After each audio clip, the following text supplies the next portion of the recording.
मेरे जिंदगी में तुम बहार बनके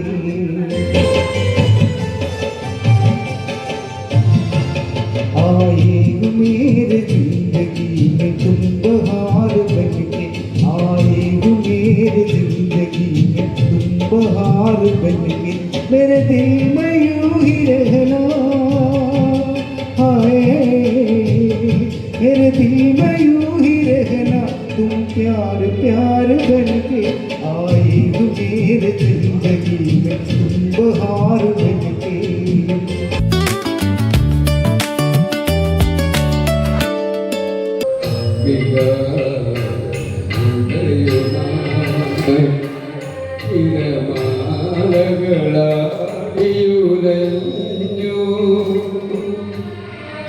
കണ്ണീരുപ്പു കലർന്നൊരു മണലിൽ വേളിപ്പുടവ വിരിഞ്ഞു രാക്കിളി പൊന്മകളെ നിൻപൂവിളി യാത്രാ മൊഴിയാണോ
മുരളിയേട്ടാ നമസ്കാരം.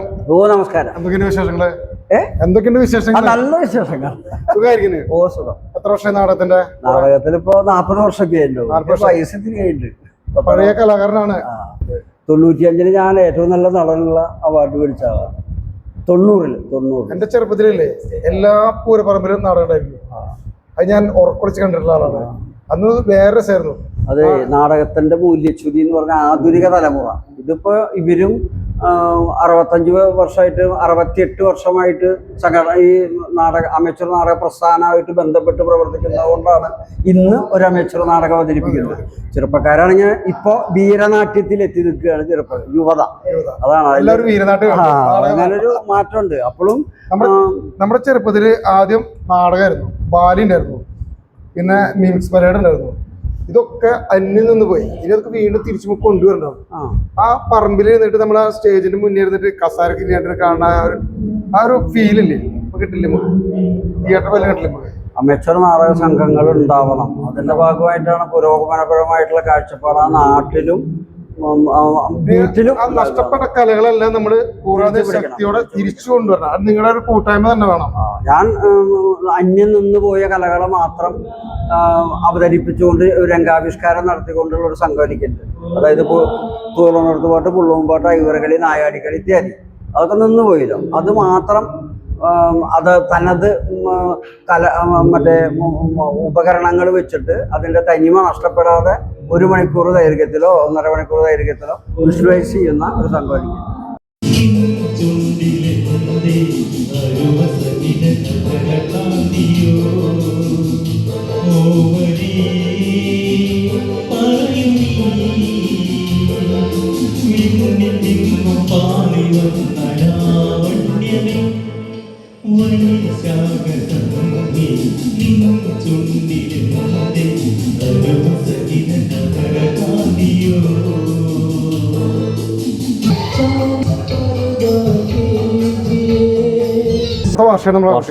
എല്ലാ വർഷവും നമ്മള് കറക്റ്റായിട്ട് മെയ് മാസത്തില് വാർഷികം നടത്തും. പൂർവാധി ശക്തിയോടെ തിരിച്ചു വന്നിരിക്കുകയാണ്. കുറച്ച് കാരണന്മാരാണ് ഇതിലുള്ളത് ഇപ്പോഴും. പക്ഷെ എന്നാലും നമ്മള് സാമൂഹികമായിട്ടുള്ള എല്ലാ കാര്യങ്ങളും ഇടപെട്ട് പുതുതലമുറയോട് കൂട്ടണം. പുതിയ തലമുറ കൂടി കൂട്ടിയിട്ട് പഴയ പ്രൗഢിയില് കൊണ്ടുവരണം. നമ്മുടെ കാരണന്മാരുണ്ടാക്കിയുള്ള സ്ഥാപനമാണത്. സഭ തന്നെ നമ്മൾ നിലനിർത്തണം. എല്ലാവിധ ആശംസകളും.